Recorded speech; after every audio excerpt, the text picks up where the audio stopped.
रामपुर गांव में दोपहर का समय था। सूरज आग बरसा रहा था और गंगा की लहरें धीरे धीरे किनारे से टकरा रही थीं। खेतों में रामू हल चला रहा था। उसका माथा पसीने से भीगा था और उसकी पुरानी धोती धूल में सनी थी। आसपास आम और नीम के पेड़ों की छांव थी, जो गांव को एक शांत और सुकून भरा माहौल दे रही थी। लेकिन आज हवा में कुछ अजीब भी था। हाय राम, ये गर्मी तो जान ले रही है। काश आज बारिश हो जाए तो थोड़ा सुकून मिले। तभी एक और ठंडी हवा चली। रामू ने आसपास देखा, लेकिन कोई नहीं था।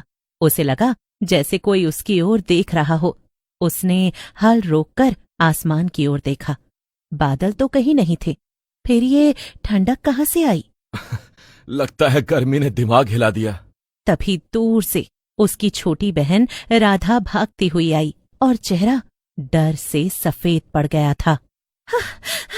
भैया, जल्दी खड़ा। साहू जी कह रहे थे कि गांव में फिर से भूतनाथ दिखा है। अरे राधा, तू भी ना साहू जी की बातों में मत आ। हर हफ्ते कोई ना कोई कहानी बना देते हैं। नहीं भैया, इस बार सच में।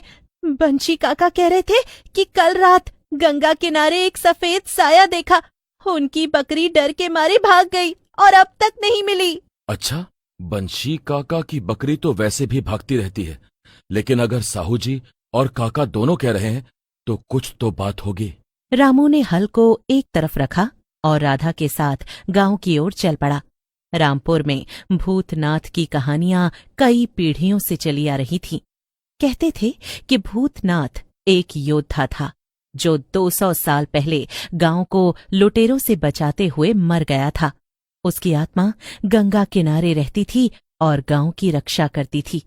लेकिन भूतनाथ का दिखना हमेशा किसी संकट का संकेत माना जाता था।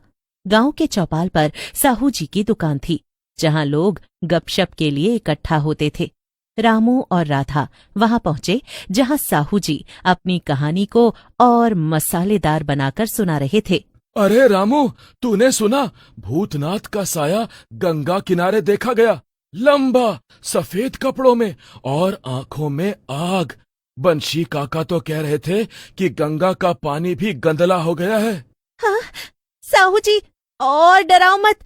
भैया, मैंने कहा था ना, कुछ गड़बड़ है। साहू जी, तुम तो हर बार कहानी को बढ़ा चढ़ाकर बोलते हो। कोई सबूत है? सबूत? अरे गांव की फसलें पिछले हफ्ते से सूख रही हैं और गंगा का पानी पहले जैसा साफ नहीं। ये सब भूतनाथ के गुस्से की निशानी है। रामू को साहू जी की बातें अतिशयोक्ति लगी, लेकिन उसने सोचा कि कल्लू चाचा से बात करनी चाहिए।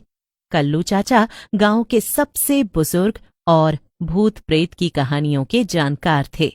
शिवनगर शहर में आधुनिकता का बोलबाला था।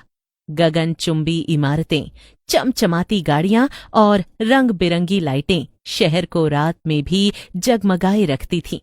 उसी शहर से एक जीप रामपुर की धूल भरी सड़कों पर दौड़ रही थी। जीप में थी शालिनी, एक निडर पत्रकार जो अपनी मैगजीन के लिए रहस्यमयी कहानियों की तलाश में थी। उसके साथ था महेश, उसका सहायक, जो हर छोटी मोटी बात से डर जाता था। हाँ, ये गांव तो किसी पुरानी लोक कथा से निकला हुआ लगता है। मिट्टी के घर, गंगा का किनारा और ये शांति। चलो, अब कोई ऐसा मिल जाए जो इस भूतनाथ की कहानी बताए। मैडम, क्या सचमुच भूतों की कहानी ढूंढनी जरूरी है? मैंने सुना है गांव के भूत बड़े खतरनाक होते हैं। अरे महेश, डरने की क्या बात है? ये सब अंधविश्वास है। हमें बस एक अच्छी कहानी चाहिए। फिर वापस शहर। दोनों साहू जी की दुकान पर पहुंचे, जहां रामू, राधा और कुछ गांव वाले पहले से मौजूद थे। साहू जी अपनी कहानी को और रंगीन बना रहे थे। अरे, शहर से आए हो? तो सुनो, हमारे गांव का भूतनाथ कोई साधारण भूत नहीं। वो गांव का रक्षक है। 200 साल पहले उसने लुटेरों से गांव को बचाया था और अब फिर से उसका साया देखा गया है। साया? कैसा साया? कोई सबूत है? सबूत? बंशी काका की बकरी डर के मारे 2 दिन से दूध नहीं दे रही और गंगा का पानी गांधेला हो गया है। ये सब भूतनाथ के गुस्से की निशानी है। हाँ, साहू जी, और डराओ मत। भैया, मैंने कहा था ना, आप शहर से हो, शायद आपको ये सब मजाक लगे, लेकिन हमारे गांव में भूतनाथ की बातें सच मानी जाती हैं। तभी कल्लू चाचा दुकान पर आए। शालिनी बेटी, ये कोई कहानी नहीं। भूतनाथ तब जागता है जब गांव पर संकट हो, और मुझे लगता है इस बार संकट शहर से आ रहा है। शहर से? कैसे? शहर वाले गंगा के किनारे की जमीन पर फैक्ट्री बना रहे हैं। वो जमीन पवित्र है, गंगा मैया की। भूतनाथ को ये पसंद नहीं। हाँ, और मेरी बकरी तो उस रात से गायब है जब मैंने वो साया देखा। सफेद कपड़े और आंखें, हाय राम।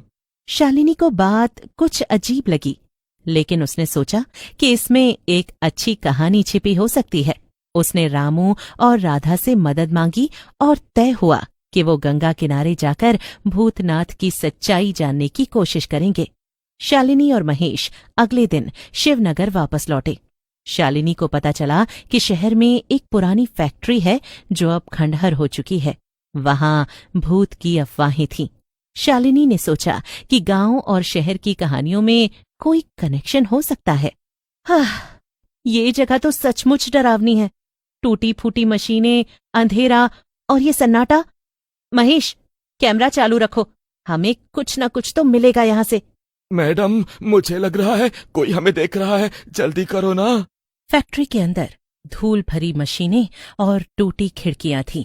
तभी लाइटें टिमटिमाने लगी। एक ठंडी हवा चली और एक छाया तेजी से उनके सामने से गुजरी। शालिनी ने हिम्मत दिखाई। कौन है वहां? सामने आओ। तभी एक चमकदार आकृति प्रकट हुई। वो एक जवान भूत था, लेकिन उसका चेहरा भयानक था और उसकी आंखें नीली रोशनी से चमक रही थीं। शहर वाले, मेरे डोमेन में घुसने की हिम्मत? ये फैक्ट्री मेरी है। मैं शहरिया हूं, इस शहर का भूत। मैं यहाँ का टेक इंजीनियर था, जब तक उन लालची बिल्डरों ने मुझे हादसे में मरवा नहीं दिया। अब तुम यहाँ क्यों आए हो? मैडम, भाग चले। तुम्हें गांव के भूतनाथ से क्या लेना देना?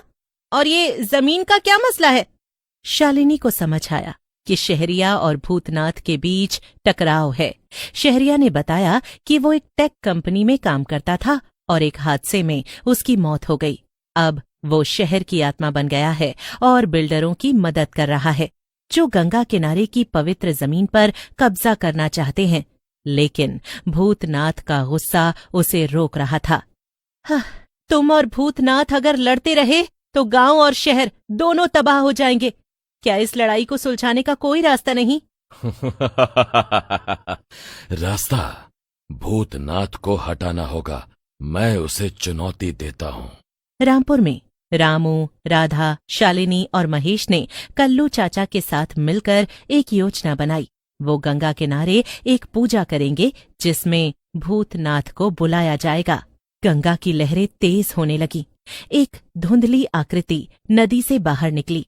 वो भूतनाथ था। उसकी आंखों में आग थी। उसका रौद्र रूप देखकर राधा डर से रामू से चिपक गई।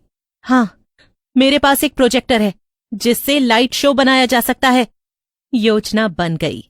अगली रात गंगा किनारे शहरिया को लाने की तैयारी शुरू हुई। रात के 12 बजे गंगा किनारे सब इकट्ठा हुए। शालिनी ने प्रोजेक्टर सेट किया जिससे रंग बिरंगी लाइटें गंगा की सतह पर नाच रही थीं। गंगा का पानी चांदनी में चमक रहा था और हवा में एक अजीब सी ठंडक थी। अगर शहरिया को टेक्नोलॉजी पसंद है तो ये लाइट शो उसे जरूर यहाँ खींच लाएगा। भैया, मुझे डर लग रहा है। अगर दोनों भूत गुस्सा हो गए तो? तभी प्रोजेक्टर की रोशनी में एक चमकदार आकृति प्रकट हुई। शहरिया भूत की, और वो हवा में तैर रहा था। उसी समय गंगा से भूतनाथ भी बाहर आया। दोनों भूतों में टकराव शुरू हो गया। तभी गंगा की लहरों से एक शांत आवाज गूंजी। बस, तुम दोनों अपने क्षेत्रों के रक्षक हो। एक दूसरे से लड़ने से क्या हासिल होगा? गंगा मैया की बात सुनकर दोनों भूत रुक गए। गांव और शहर दोनों जगह सब कुछ सामान्य हो गया। शालिनी ने अपनी कहानी लिखी जिसमें उसने अंधविश्वास और आधुनिकता के बीच संतुलन की बात की।